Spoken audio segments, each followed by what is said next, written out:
Hello guys, good morning. So welcome back to my YouTube channel. This is Autoboyson. So ngayon guys, mayroon akong i-share sa inyo sa mga may sasakyan, customer dyan, sa mga mekaniko na baguhan. So may i-share ako, importante ito. So marami na sa akin nag-PM noon, direct message din, bakit daw nagbabawas ng langis yung makina nila. So unang-una, kung bakit nagbabawas yung makina ninyo ng langis ay kadalasan sa leaking. Pangalawa, nagsusunog na ng langis. So yan yung mga common cause na dahilan. Nagsusunog ng langis at mga leaking niya sa gilid-gilid ng makina. So yan yung isi-share natin sa inyo guys, para magkaroon kayo ng konting kaalaman. So kagaya nito guys, yan, dito tayo sa spark plug. Itong number 1 na to ay nagsusunog ng langis. Susunog ng langis. So bakit nagsusunog siya ng langis? Mayroon dito kasi guys, spark plug cap seal, or minsan tinatawag dyan na high tension cable seal dito.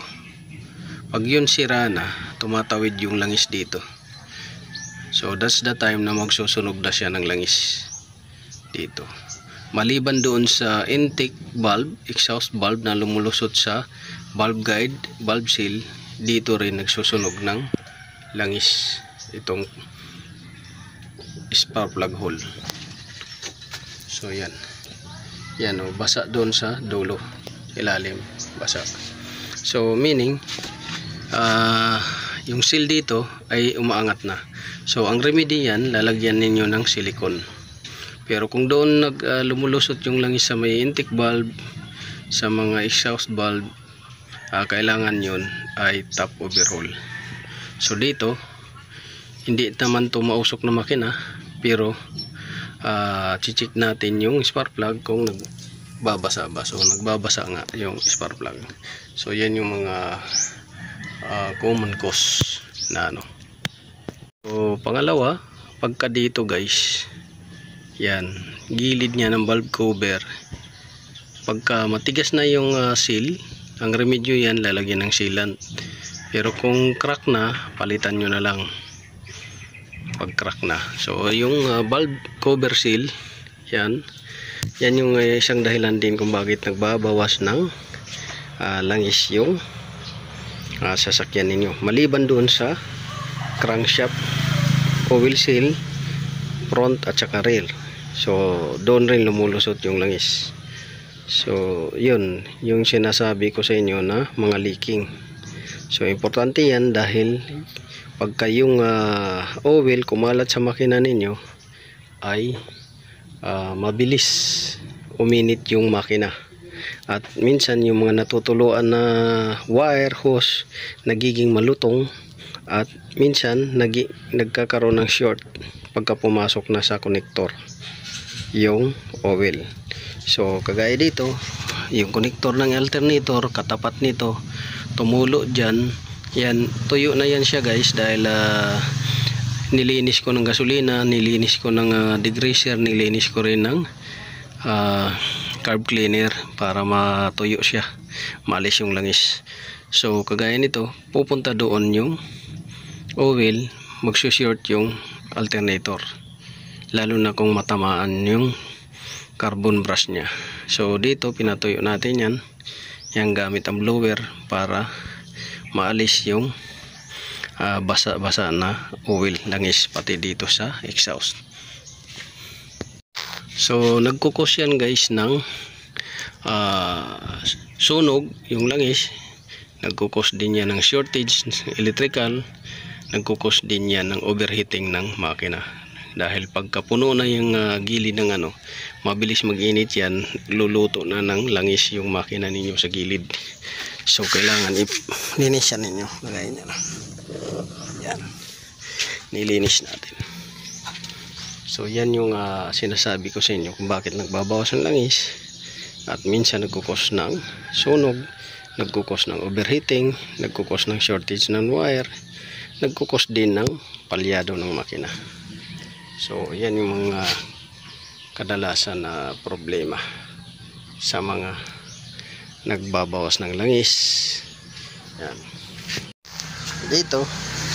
Dito naman sa valve cover niya, ito yung sinasabi ko sa inyo na spark plug high tension cable seal.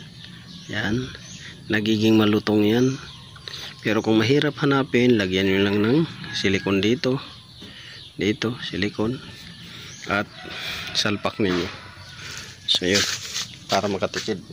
So nandito yung gasket nya, valve cover gasket, at nandoon naman yung mga accessories na iba. So yun yung bigay ko sa inyong tip na sa mga customer at owner ng mga sasakyan at mekaniko. Kailangan pag may nakita kayong leak, i-address ninyo sa may-ari na nagkukos yan ng sunog, nagkukos ng short circuit sa wiring harness, nagsushort din yung mga accessories, nagkukos din yan ng palyado, at nagkukos din ng overheating dahil bababa na ngayon ang langis sa oil pan, yung level. So hindi na niya malubricate, kasi yung trabaho ng langis guys ay lubrication at heat exchanger. So meaning kinukuha din niya yung init ng makina, kaya minsan mayroong tinatawag na oil cooler. So yun yung So this is automation. Sana nakatulong to guys sa inyo. At paki-like, share, subscribe na ating YouTube channel, pati na rin ating page. So once again, maraming salamat. God bless you all. So ito guys, itong ginagawa natin, inuna natin dito at isusunod natin yung kabila.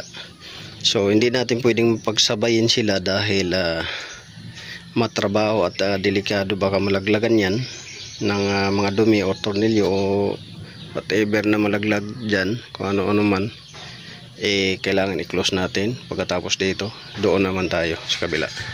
So yun yung gagawin natin na strategy technique. Guys, sana nakakuha kayo ng konting kalaman at naway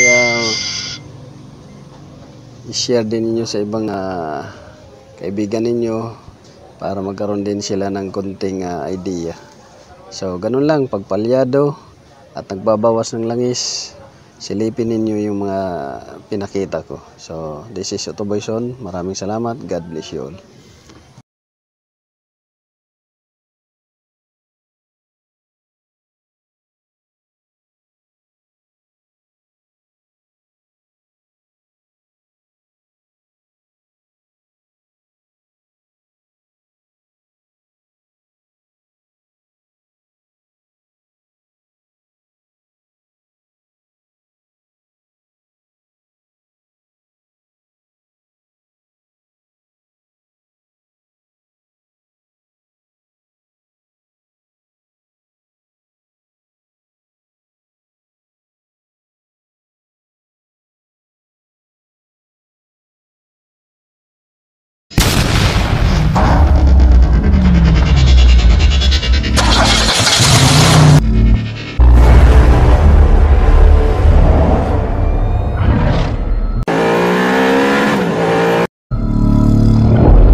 Make